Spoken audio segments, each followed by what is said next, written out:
afternoon to you. 4 o'clock time for Sports4CLE. Thanks for joining us. Some programming notes. We will have special draft day editions of Sports4CLE for both the first two nights of the draft. So it'll be Thursday starting at 8, Friday starting at 7.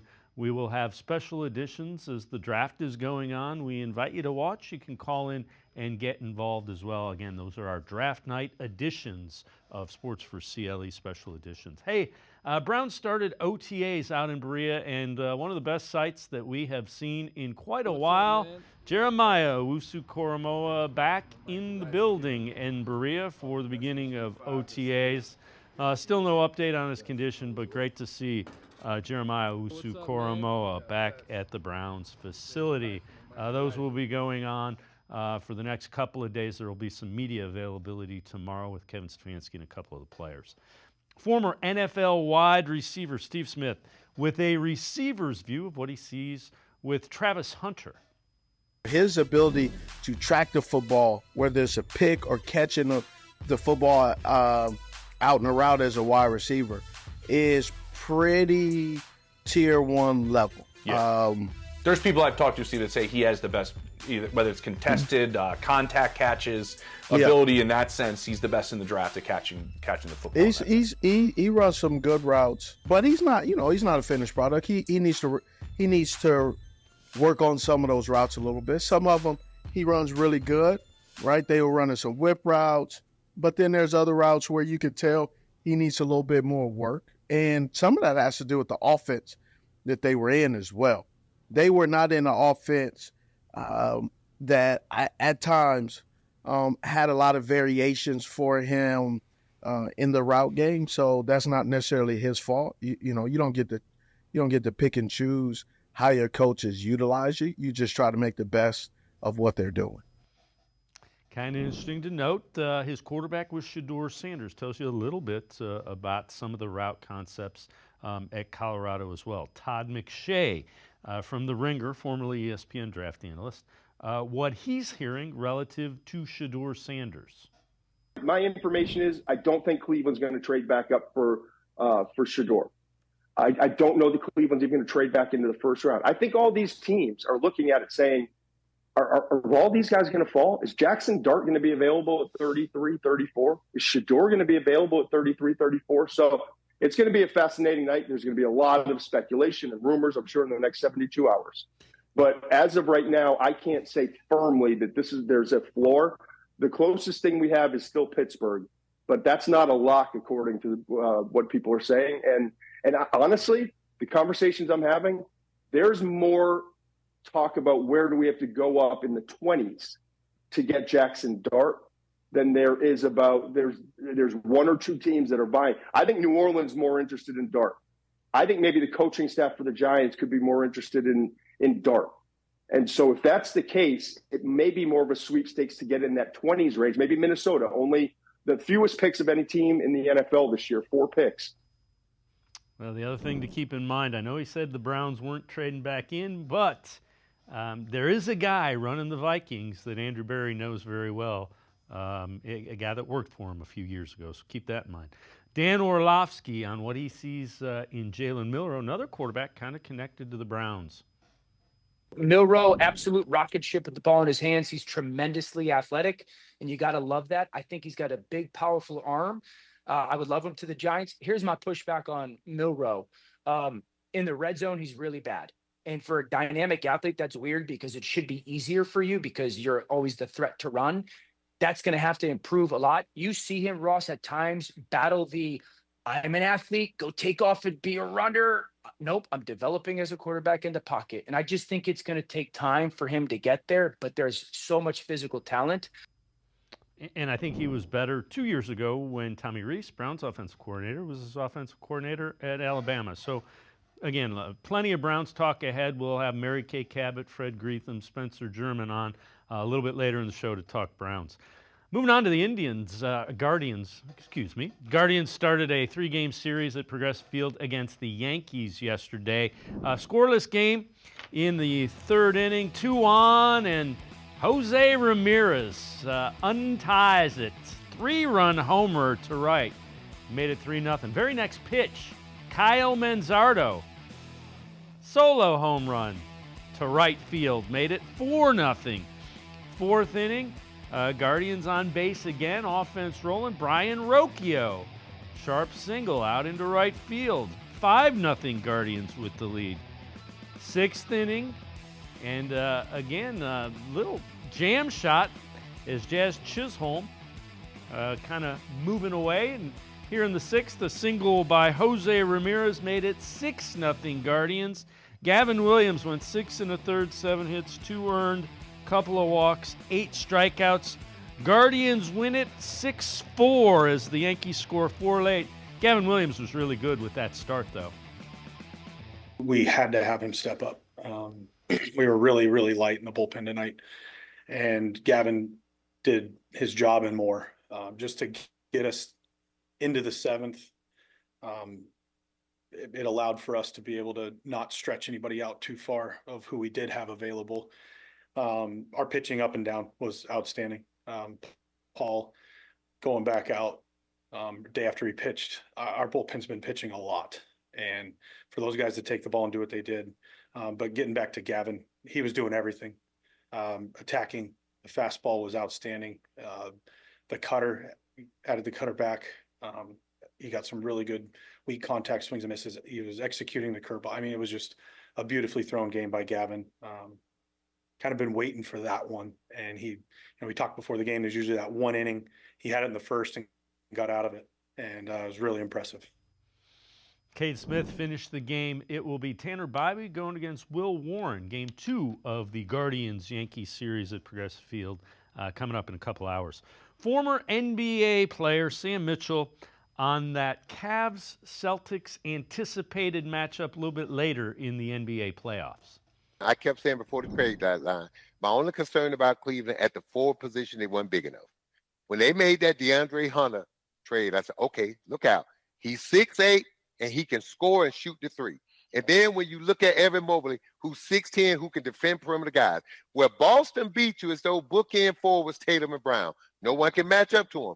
Now, if you go on the court and you put 6'8" DeAndre Hunter and 6'10", 6'11", the other kid out there that's going to be third team, maybe all NBA, now we can defend, and this is the difference. Evan Mobley and DeAndre Hunter can go back at you offensively now. So now Tatum and Brown will have to play some defense, and they're going to have to box out Mobley. So this is a different animal for the Boston Celtics now. I think when they added DeAndre Hunter, that gave me a little bit more life to say, they're longer at that 2-3 position. They can compete a little bit. First things first, 1-0 lead on the Heat. Game 2 coming up tomorrow. Ethan Sands will be along a little bit later to talk about the Heat and Cavaliers series.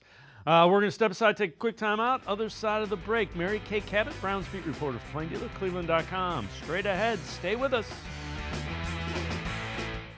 The 2025 NFL Draft will be extremely important for the Cleveland Browns, and Sports4CLE will have you covered with a draft special. Thursday night starting at 8 p.m., Friday starting at 7. Call 330-963-7763 to react as the draft unfolds.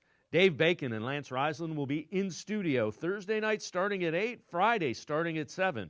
Call 330-963-7763 to get involved and talk Browns on Sports4CLE's Draft Special.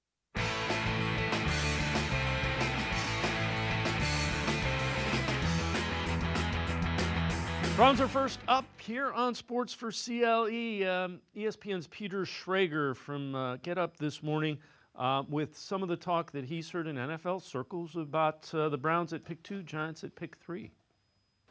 There have been phone calls made to both the Browns at 2 and the Giants at 3 with the intention to move up, from several different sources telling me there are teams who are looking to get up in this draft to either the 2 or the 3 spot. The assumption being to move up to the 2 or the 3 spot, it would be for Abdul Carter, Travis Hunter, or the running back Ashton Genty, who everyone expects to go somewhere in that 5 to 7 to 8 range. There have been teams making calls, and those teams are not immediately slamming down the phone. The Browns at 2, the Giants at 3. Everyone assumes it's going to be chalk, that this is going to go Cam Ward, it's going to go Travis Hunter, it's going to go Abdul Carter. Not so fast. I think the 2 spot gets very interesting if the Browns are listening to a Godfather deal for them to trade back and someone to trade up into the top 3. So welcome in, Mary Kay Cabot, Browns beat reporter for Plain Dealer, cleveland.com. Mary Kay, I'm sure Andrew Berry's listening to everybody because, you know, what do you think it would take for them to move out of 2, and how far down would they be willing to move? Those are the 2 questions. And what do you want? What's it going to cost you to get to number 2? Well, you're right about that. It would be weird if teams weren't calling the Browns and the Giants and even the Titans at number 1 about some of these players, unless the Titans have already said, no way, we're not dealing. But I haven't heard that yet. So I would think that teams would be calling all 3 of these teams in the top 3 and maybe others even in the top 5 for some of the players. That's what happens at this time of year. So you're right. The operative question is, what would they be willing to do? How far back would they be willing to go? Well, I'll tell you that I'm sure they don't want to go too far back if they would even really entertain this seriously, because they have at their disposal the best prospect in this class in Travis Hunter, and he really is a 2-for-1 proposition. You're getting potentially a Pro Bowl receiver and a Pro Bowl cornerback for the price of 1 player.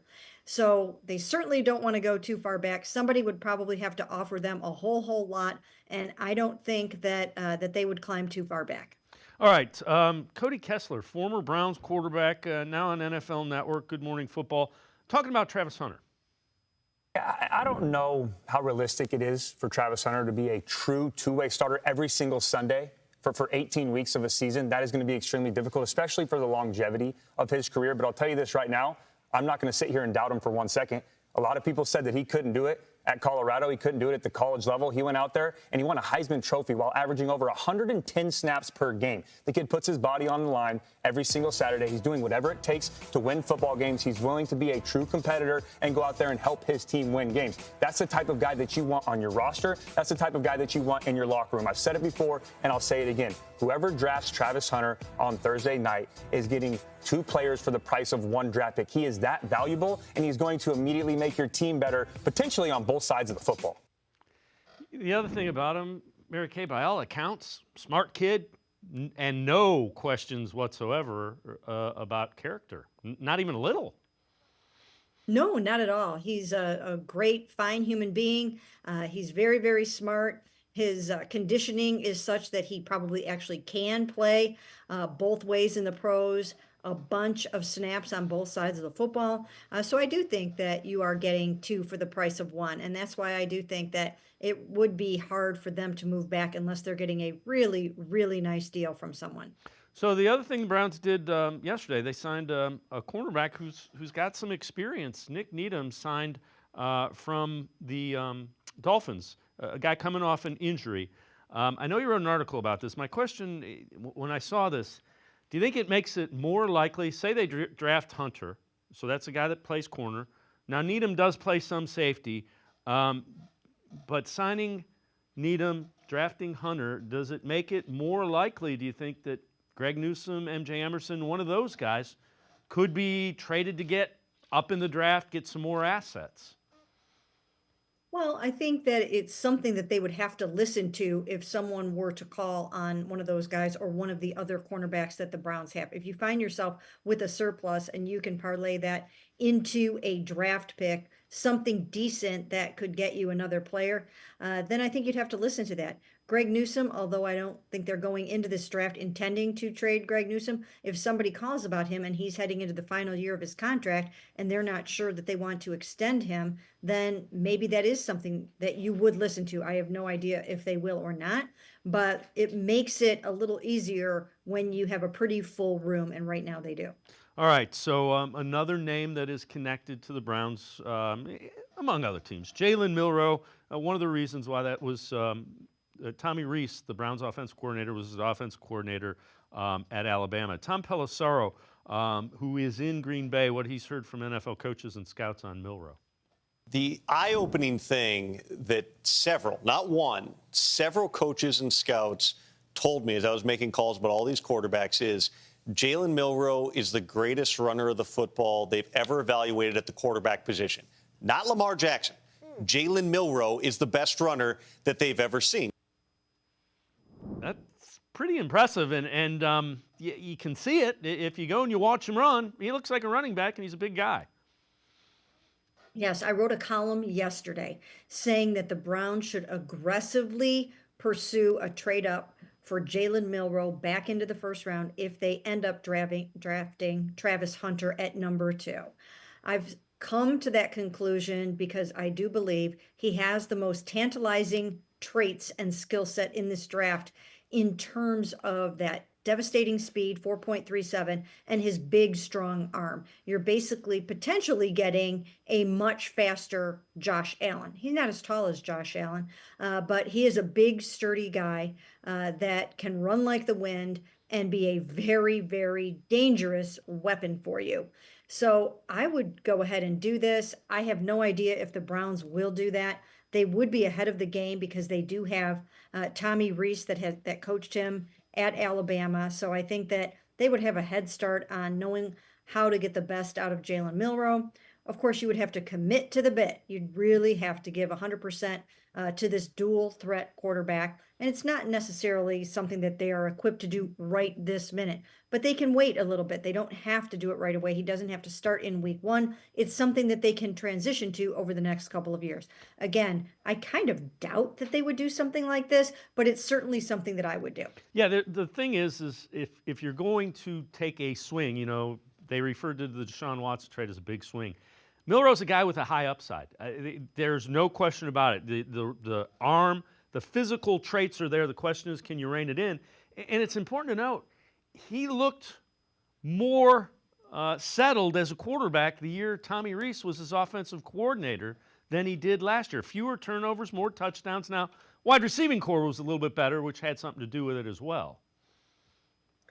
Well, I'll tell you what, if he has Jerry Jeudy, David Njoku, Travis Hunter, and then they'll add to the running back pile, I think that would be a really nice cockpit and a nice supporting cast for a quarterback like Jalen Milroe. So there's just too much there for me to want to pass up a talent like that. You would have 2 of the most explosive, athletic offensive players in the NFL on your football team. He's going to be faster probably than Lamar Jackson. His arm is very, very strong. If there were questions about the arm strength, well, then that might be one thing, but there are not questions about that. It's just a matter of honing it and getting him under a little bit of control, and I think he can do that. So the other thing that we heard, because we haven't talked to you since Andrew Berry met with the media about the pre-draft meeting, he had a big smile when he was talking about Milroe. The other one, he couldn't stop talking, and everybody was asking him about Travis Hunter. But it certainly seems like they don't want to put a cap on him, and I know you wrote an article about that, and he doesn't want to take any facet of the game away from Travis Hunter.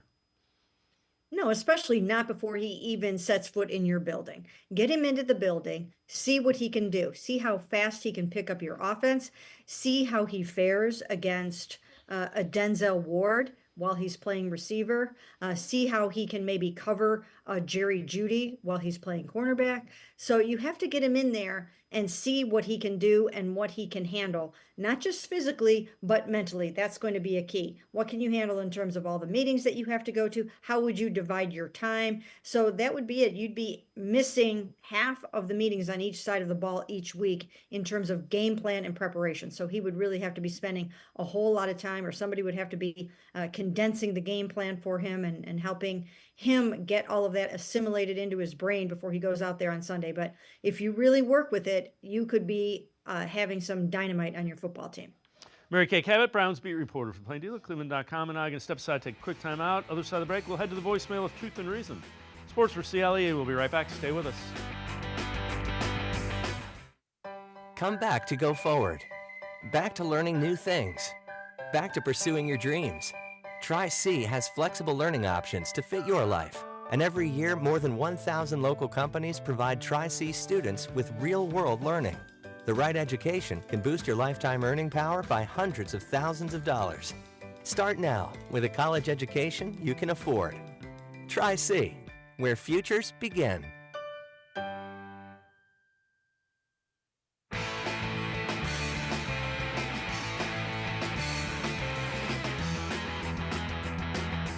We continue talking Browns with Mary Kay Cabot, Browns beat reporter from the Plain Dealer and cleveland.com. Let's head to the voicemail of Truth and Reason. Hey, Dave. Frank from Cleveland. Oh, just one thing for today. I say the Browns keep all their draft picks. Don't trade nothing unless you get overwhelmed by something. But keep all our draft picks and let's see what the two smart guys can do. Stefanski and Berry. They got a whole draft with a ton of picks. Now's your time. You could start infusing the team with youth. I want to see what they come up with in their game plan. All right, Dave, you have a good day. You and the family be safe. I love you, brother, and I'll be in touch. And I hope you had a good Easter. As always, appreciate all of the voicemails. Mary Kay, this it's a draft where it's deep. There aren't the elite prospects, so to speak, but a lot of guys feel like there's a number of starters that can be had in the third and fourth round. So this is a good draft to have a lot of picks in. Yeah, it seems to me that there are a lot of talented players in this draft, even though it gets a little bit of a bad rap. It's been getting a bad rap in the quarterback realm for sure. And even that, I think, is a little dicey to kind of write off this quarterback class because you never know. There are some intriguing prospects all the way back to the end. And who knows, a 6th-round pick might come out of this draft and make a lot of noise. So I think that that's one area to watch. And there are a number of other spots where it seems to me that it's nice and deep all the way back. And I just think that some people are going to be surprised with the talent in this draft. So we've talked a little bit about Hunter, and when you look at it, is everything still on the table? Andrew Berry made a point of saying that you know, they've talked about Hunter. He said there's the recency bias, but is everything still on the table, including Shedeur Sanders? I know you wrote an article about that. Kind of take us through the thought process there. Yeah, I asked him both of those questions. Is Shedeur Sanders still in play? Is everything else on the table in terms of trading back and all of those kinds of things? And he said, yes, all of those things are still in play. Nothing has been taken off the table because they hadn't yet at that point settled upon exactly who they wanted at number 2. Or if they did, they certainly weren't in the mood to tell us about it. So when we talked to him last Thursday, he was still open to Shedeur, open to Travis Hunter, Abdul Carter at number 2, trading up, trading back, trading for a veteran. So I do think that Andrew Berry will be ready to pounce. He'll be ready to be opportunistic. If somebody makes him an offer he can't refuse for that pick, then maybe they'll do something in that regard. He did not even, as I mentioned, rule out moving up. And if they did that, they would probably be moving up to get a Cam Ward. So I think that, you know, everyone needs to brace themselves, although it really does seem like Travis Hunter appears to be the number 1 option. So sign Joe Flacco. What does that impact the draft strategy at all, do you think? No, it really doesn't, because when you look at it, of course, Joe Flacco is a 40-year-old quarterback coming in on a 1-year contract. That's not your quarterback of the future. And they didn't exactly jump to sign him. This was a late signing. This came after they did the first thing of the offseason, which was trade for Kenny Pickett. I think that shows you how they feel about Kenny Pickett. So I don't think that it changes their draft plans or their draft strategy at all. Whatever they were going to do at quarterback, they'll still do at quarterback, whether that be trading back into the first round to get one, taking one at 33, or waiting even a little bit later. Do you think it forces, it doesn't force them to play a guy, force isn't the right word, it allows them to not have to play a rookie quarterback sooner than they're ready to? Right. They've got a couple of guys that can come in and start games for them, both in Kenny Pickett and Joe Flacco. Everyone knows that both of those guys have won games. They've started a lot of games. At least Joe Flacco has started a ton of games, and Kenny has gone 15-10 in his career. So they have 2 viable starting quarterbacks on their roster right now. It does give them a chance to draft a more developmental prospect at quarterback. So some of the national talk, and we know it's silly season, it's crazy season, and it's as you get closer to the draft, it gets even worse. Some of the national talk is that Shedeur Sanders could slip all the way through the first round. I would be surprised by that. Would you be surprised if he's sitting there at 33? And do you think that would intrigue Andrew Berry enough to make that pick at 33 if he's sitting there? I think so, because at that point, you're talking about getting good value for the player. And if you can get good value for him at 33, and maybe some of the other guys are even gone, then you would go ahead and do it. So when he says that he hasn't ruled out Shedeur Sanders and he's still in play, he didn't necessarily say where. So yeah, I would think that they will be looking for good value in a quarterback wherever they can get them. And if they probably have some of them ranked fairly high, and if they can get them at a different spot than number 2 or even somewhere in the first round, then I think they will do that. It's just a matter of who and when and how they feel about these guys. So when you look at the Browns roster, there are some needs. First 3 or 4 picks. What do you think is kind of a home run dream scenario from Andrew Berry's perspective? If they can get these 3 or 4 guys, he feels really good about the way this draft came out for this roster. Well, I would think that if you could end up with a Travis Hunter, you're getting 2 players in one there. So you're getting a receiver and a cornerback, and then maybe come back and get your quarterback, which once again, at this point in time, I have talked myself into Jalen Milroe and his elite rare skill set. Then I would think about a running back, maybe not as high as day 2, but in one of those first 5 picks that they have before up to 104.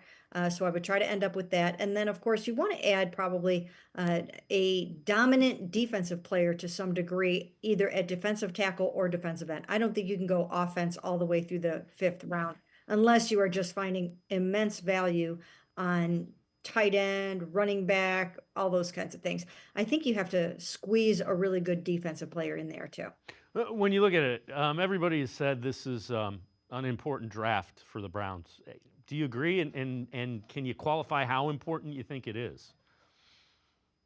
Well, I think it's important not just from the perspective of that number 2 pick, but the fact that they have 5 picks in the first 104.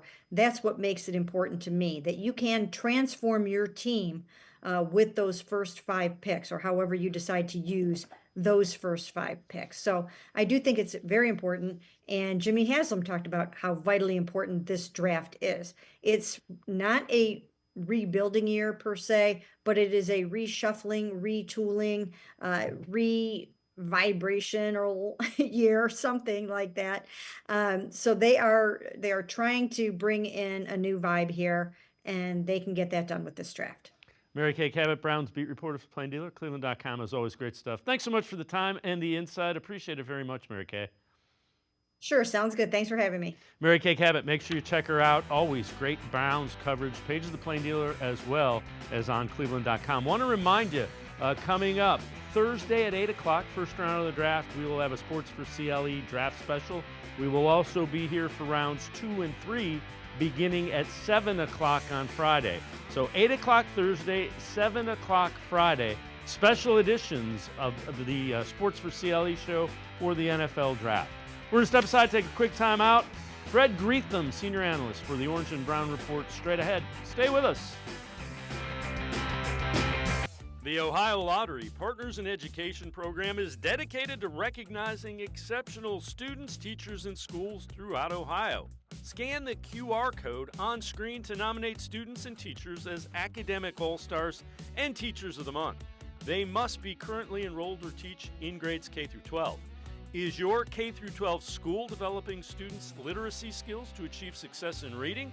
If so, you can nominate your school for the School of the Year.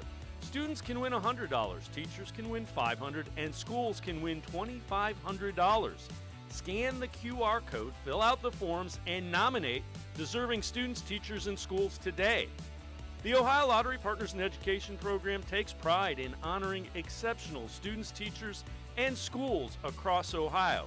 Submit your nomination today. It's fun, fast, and free.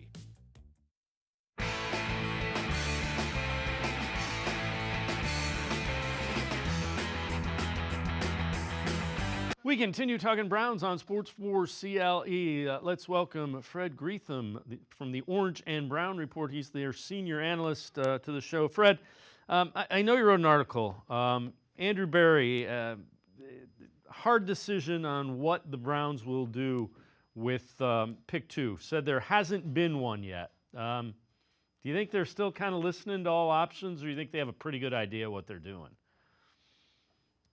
Well, I think they have a pretty good idea. I have, talking to some pretty good sources, and I believe it's down to, if even at that time he said that, I think it was down to two players, Carter or Hunter, and unless something is just blown away in a trade offer, I can't see him moving off, of Hunter.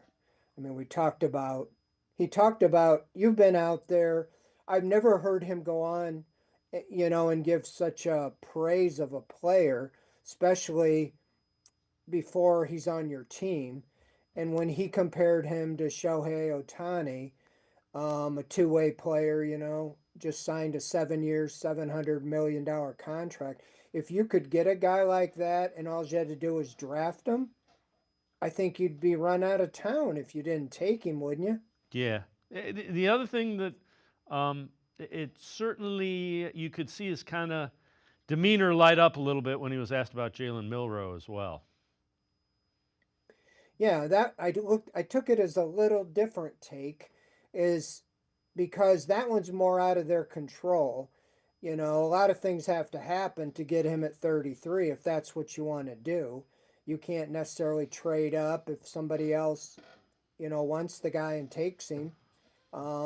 So that I almost took with a grain of salt that, maybe they're trying to get somebody else to take him. I think they like him. I think they like Jackson Dart. I think they do like Shedeur Sanders, all three of them, and even Tyler Shook. So, he did kind of go out of his way and heap some praise on Milroe. So I really, from the one thing, I think he feels pretty safe. I think that just as the Titans came out today and said they're keeping their pick and basically, have closed the door to trade offers, that they're going to take Cam Ward. I thought maybe the praise for Travis Hunter was maybe to see if the Titans could bite and take him and open up the door for Ward. But I think it's pretty settled that Ward's going to be taken by the Titans. And I think he feels pretty good that they have the chance to, take whoever they want. And I'd be very surprised if they would move off of that. I mean, it would have to be a substantial overhaul. I know a lot of teams like Hunter, but if you have a chance to get him and you believe he is, a legitimate two-way player that can impact the game like Ohtani does in baseball, I surely think, you don't want to be the guy that traded, away from him. So let me ask you this. There's some talk, and who knows if it's true at this point in time, that Shedeur Sanders could slide. There's some thought that he might slide past the Steelers at 21. If he's sitting there at 33 in the second round, and Jalen Milroe is sitting there at 33 in the second round, who do you think does Andrew Berry take one of them? Who do you think he takes? I think in that scenario, he'd take Shedeur Sanders. I think they like him. And I think, I don't know, but I think that they don't like him at 2. But I believe that would indicate to me that Sanders, in their mind, is closer to Milroe and Jackson Dart. I don't know about Tyler Shook, but as opposed to closer to Ward. I do think if all three of them were available, they'd take Sanders. But I expect Sanders to be taken. As you know, teams always get crazy about the draft with quarterbacks. I mean, we don't have to think too far back, guys that were taken, like Christian Ponder, I think was 7th or 8th overall, and Mitchell Trubisky, number 2 overall, and so when you come to quarterback, teams think sometimes they're buying a lottery ticket. So I can see teams, taking quarterbacks and, and I wouldn't even be surprised if the Giants did at 3. But if they don't take them, there's a few possibilities. But you threw out the Steelers. I've heard that they would probably pass on him, but I don't know. and then you got another scenario. Do you want you take the chance of he being just like Lamar Jackson, a guy you face twice a year along with Joe Burrow, and if he is, what some think he is, that's going to be a tough pill to swallow if he takes off and excels. But that's the decision they have to make. So if he does slide, what would be the most I can't see them giving up number 1 next year, probably not even number 2 next year. I could see them giving up a 3rd round and maybe a 3rd round next year to move back into the 1st round if it's in the 20s. Yeah, whatever the value chart, I'm not up on all that, but I don't see him going from 33 up to the top 10. As you said, if they get into that territory where a guy, they like is there, and there's teams that you might not think of, the Rams that might be looking at 26 to take a quarterback. You talked about the Steelers. So, and there's always teams that could try to trade, even at the end of the 1st round to get a quarterback as well. So you can't just really relax if you want somebody. And I would give up about anything but a 1st round pick. I mean, now that you got back in the 1st round, I think you want to stay and have a 1st round pick, but I don't think that you have to have a plethora of picks. I mean, they have 10 this year. They could use them all, but I could see them trading, packaging some to move up even from this year's arsenal. So, no, I kind of agree. If you really feel the Steelers are going to take Sanders at 21 and you really like him better than the other 3 or other 2, whoever it is, you need to get in front of them. But if you're happy with them taking one of those 3 and you can still get one of them, then you don't have to give up anything. But I would rather you get who you want and who you feel, who you believe with. So, yeah, I'd just say anything but a 1st round pick. All right, before I let you go, what do the Browns need to come out of the first 3-4 picks of this draft with free to feel better about where this roster is? Well, I'm writing a story, I think, for tomorrow. The top 5 picks are the ones I'm circling. You got 5 picks in the top 104. You got, 2, 33, 67, 94, and 104. I think out of those 5, you really need to come out of here with 4 starters, or 4 guys that will legitimately help you. If you take Hunter, I'm assuming he's the pick, you kind of solve 2 problems with one. I'd like them to come out with a game-changing running back as well as a tight end offensive tackle, And so, if you're talking the top 3 rounds, that's where I'm looking at it. I actually am going to have 4 of the 5 top picks being offensive. I think they need an edge rusher or a safety. They don't need as much as edge rushers they do a safety, but I do think there's some veterans they can get in the safety market. But I really want them to get a game-changing wide receiver, and I think that's Hunter, a running back, and I really think, a tight end, edge rusher, whatever they feel is the deepest class, and they can get in the 3rd or 4th round. If you can get an edge rusher or safety in the 3rd or 4th round and the tight end. So covering those bases there, but mostly emphasizing the offense. Of course, quarterback is, I think they're going to address, probably in the 2nd round. Yeah, and if you get the game-changing running back and the tight end and the wide receiver, then you make whomever you have to start at quarterback that much better, because those areas of this roster need some substantial upgrading. Fred? Yeah, you're scoring 15.2 points a game, and I think you can get the defense back. They've been pretty consistent holding teams around 20. You just got to score more points, and you got to get playmakers, whoever's the quarterback. If it's Flacco, we know he can put points on the board with playmakers, and I think Kenny Pickett as well, or a rookie you bring in. But you need playmakers.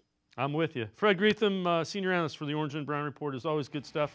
Appreciate the time and the insight. Thanks very much, Fred. Thanks, Dave. Fred, Good being on. Fred Greetham, make sure you check him out. Orange and Brown Report. He is their senior analyst. Always really good stuff. We're going to take a quick time out. Spencer German from the Browns on SI and Locked On Browns podcast. Straight ahead. Stay with us. The 2025 NFL Draft will be extremely important for the Cleveland Browns, and Sports4CLE will have you covered with a draft special. Thursday night starting at 8 p.m., Friday starting at 7. Call 330-963-7763 to react as the draft unfolds. Dave Bacon and Lance Reisland will be in studio Thursday night starting at 8, Friday starting at 7. Call 330-963-7763 to get involved and talk Browns on Sports4CLE's Draft Special.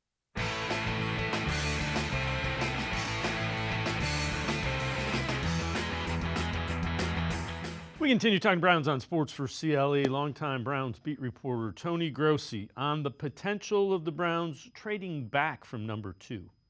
Well, that's an offer you can't refuse. Additional number ones, additional number twos.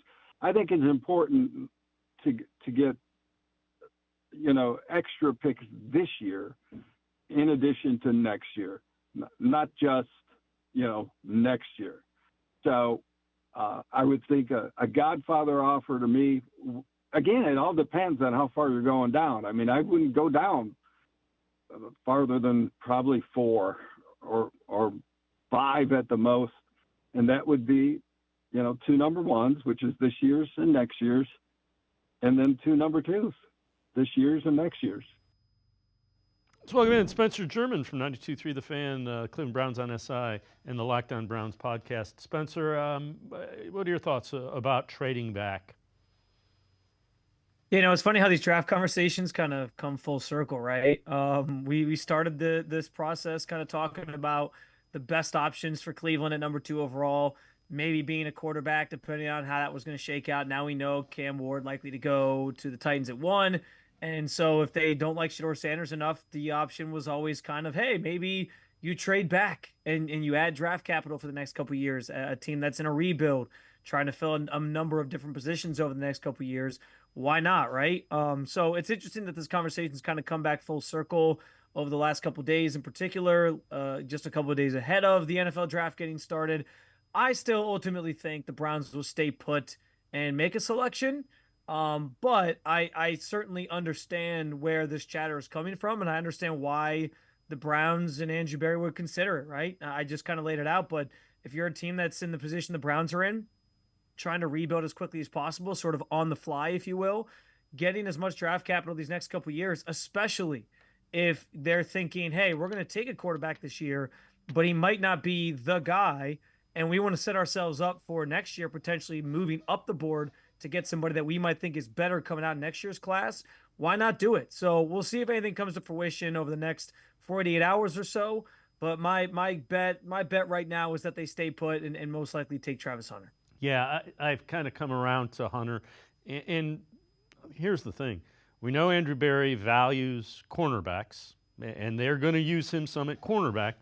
We know it's a passing league. You need wide receivers and you need cornerbacks. So I have come around on Travis Hunter. Let me ask you this: we're hearing all kinds of crazy stuff about Shedeur Sanders falling. What if he falls to 33? What if what if he's sitting there at 24, 25, and it costs you a 3rd-round pick this year to get from 33 to where he is? Yeah, the Shedeur Sanders story is honestly one of the more fascinating, I think, draft prospects we've ever had a chance to cover, I think, in this league. Just with everything surrounding him, obviously his dad being who he is, what some people call the brashness that he brings to the table, which I think, I think his personality is a great fit for a place like Cleveland that's been looking for a franchise quarterback and someone who's not going to feel those pressures of, needing to be that guy. Like he'll be able to sort of get through all those things if the Browns were to take him. But, we've talked so much about trading up for him. I think the range you're talking about, Dave, I think is the range where the Browns would give it a real thought. If he makes it to, 25, the mid-20s, and the cost of moving from 33, 5 to 8 picks is a little bit more reasonable than even having to jump to like 20 to jump the Steelers potentially. I think they'll think about it. I think you would have to get a little bit further or deeper in for them to actually pull the trigger. But listen, I think it's on the table for them, and I do think I think the thing we've completely ruled out, as some people have talked about, this idea that there's not a lot of scouts that have, you know, first round grades on him, or there's plenty of teams that don't have first round grades on him. He realistically could fall into the second round and be there on the table for the Browns when they're on the clock at 33. Now, I bet against it because quarterbacks are so valuable. There are teams that value that fifth year option. I know Andrew Berry said last week they don't necessarily prioritize that all that much, and so that's fine. But maybe a team like the Giants decides to move up and jump the Browns to get there at like in the late 20s to make that happen potentially. Maybe it's not the Browns who do it, but if he were to get there and be there at 33, I think you run to the podium. I've been saying all off season he's the best fit for this offense for what Kevin Stefanski wants to do.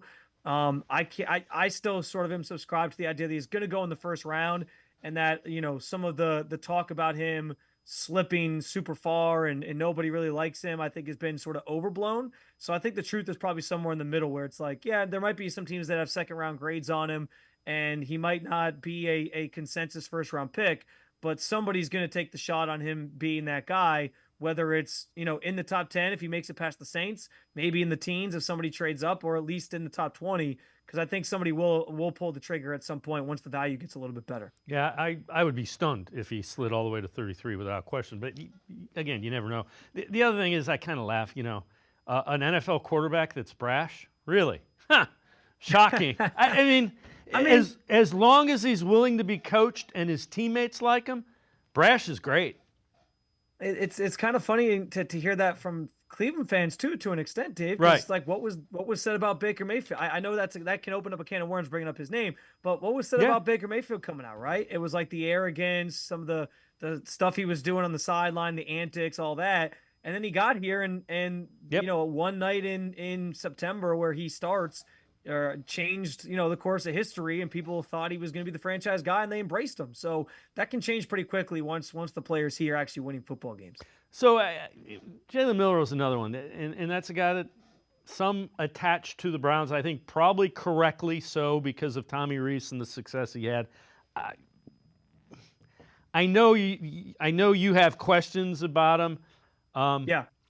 The reason I don't have a problem is if you can harness the athletic ability into a quarterback, and they're different things, boy, you've got a superstar in the making. If you can harness that. I don't know if you can. Yeah.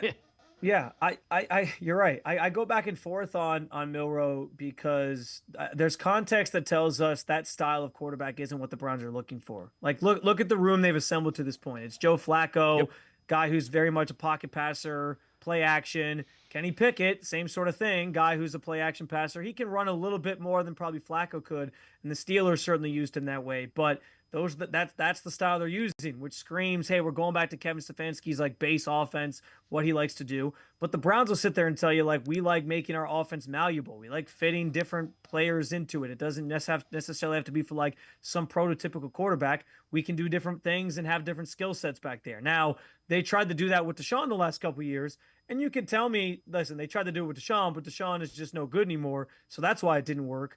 But they certainly didn't have great results building an offense kind of out of thin air for a quarterback that has that skill set. Maybe it can be different with Milroe, and and that's part of the reason why I think I understand where people are coming from, or where the Browns are coming from if they were to draft him, because like you mentioned, the ceiling is so high. And if you're talking about like this entire class, we know it's not a very good one.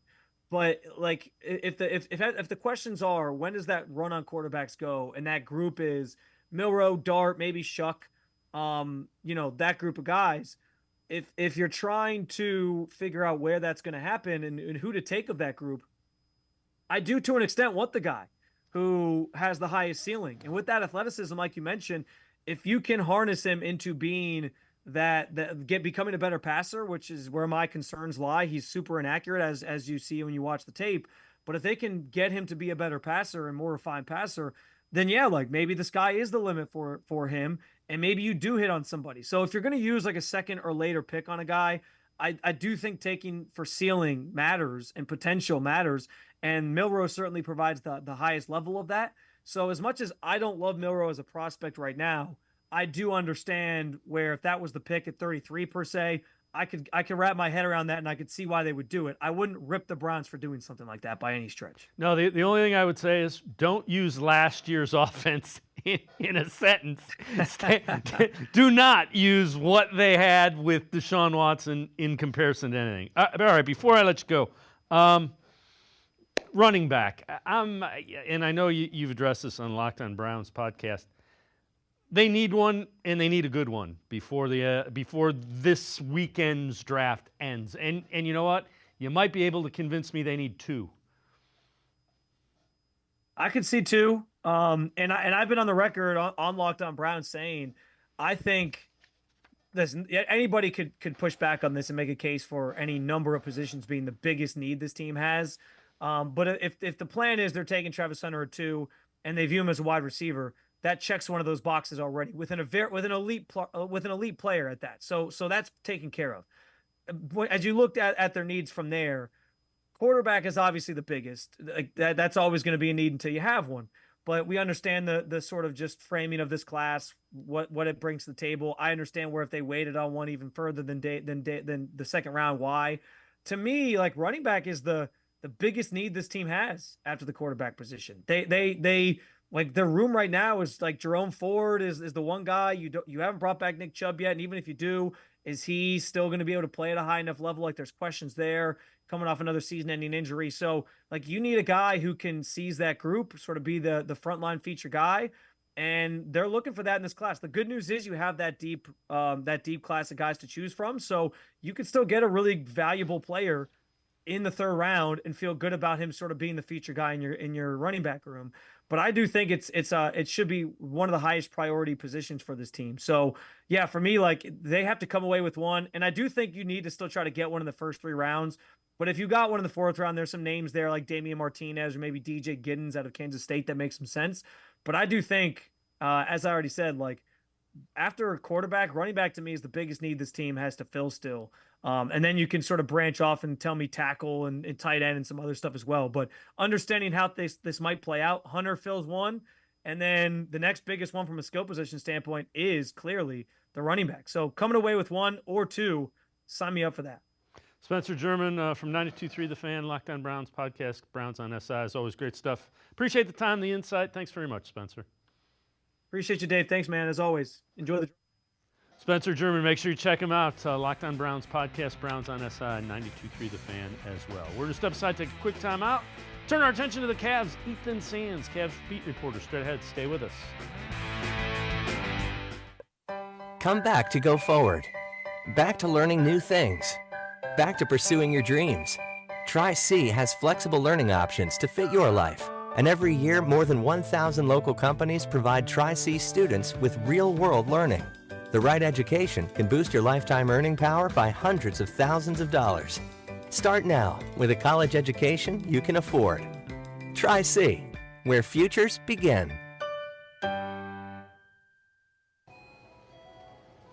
Hey, you know, the new Mega Millions is coming through any minute now.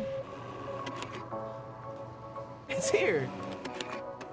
Bigger jackpots. 50 million? 50 million? New multiplier included. Better odds? Bigger wins. All for just $5? Let's go!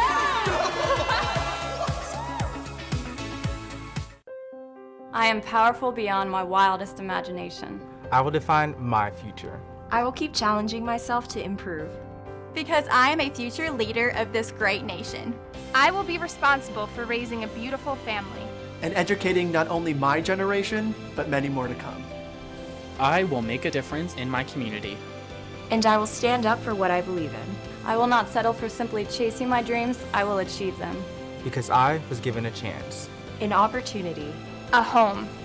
At Family, Career, and Community Leaders of America. The ultimate leadership experience. FCCLA has been one of the greatest experiences of my life. It's made me who I am today. Join us. We'll build a new future together.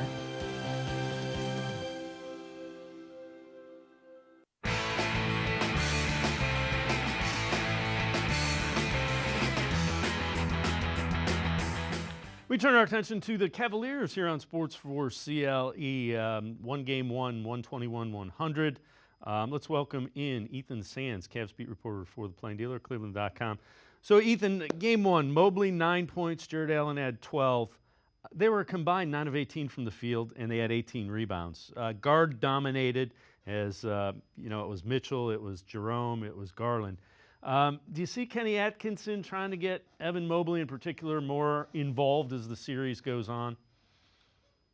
Particularly Evan Mobley is the key there, right? Jared Allen is going to continue to have his role as a main rebounder and someone that they can rely on the boards, as they can rely on physicality, as they can rely on an energy. But Evan Mobley has to be better, right? Obviously, in the first quarter, he was aggressive. 7 of his 9 points came in that first quarter, but then he just had 2 more points for the remainder of the contest. He was not as aggressive, and you saw the passiveness that we want to go away for Evan Mobley this season. And we saw that dissipate for the regular season, but we want to continue to see him play to his caliber that he has set for himself. And there's going to be more opportunities. There's obviously going to be more of Kenny Atkinson trying to get him into actions and help him get involved. But Evan Mobley has to make the most of those opportunities. And the biggest thing is him as a rebounder. He had 0 rebounds in the first half. He had 7 in the second half. That 0 rebounds in the first half cannot happen if you're going to be one of the biggest key pieces for this team, not only in this series, but in series down the line, if they make it that far. So the other thing that was concerning, and again, they won by 21, but DeAndre Hunter really could never get into the flow when he was on the court. How concerning is that from your perspective? It's game one of him being in a playoff scenario with the Cavs. He's had like 1, maybe 2 practices with this team, so I wasn't extremely concerned, but it was something that we're continuing to see process, right? He's being now implemented into these different actions. In the regular season after the trade deadline, it was more like, hey, we don't really have time to get you into these different plays and schemes and all these things. So it's going to be a spaced out lineup and you can just do your thing. Now he's trying to find his rhythm in a lineup where he's going through motions with other players around him that have the ball in their hands as well. And you're seeing him trying to figure out how to implement himself in the best possible ways. Sure, I don't know how he missed that one layup, and that's probably the most concerning of it. But I think DeAndre Hunter is a capable player in playoff scenarios, and he's wanted to be in these kinds of possessions because you've understood that in the playoff series that he's played in, he either hasn't gotten out of the first round, or when his team did, he was injured and did not get to play further than the first round. So we're wanting to see what he's going to be as a playoff player, but we also see the pedigree of when he was a championship player with Virginia alongside Ty Jerome, who we saw have such a great playoff debut in game one. All right, so you look at game two. What adjustments do you think are coming from the Heat? How does Kenny Atkinson deal with them? I think it's defense oriented, right? Because I don't think the Miami Heat simply don't have the offensive firepower to keep up with the Cavs, so they have to focus in more so on that end of the floor.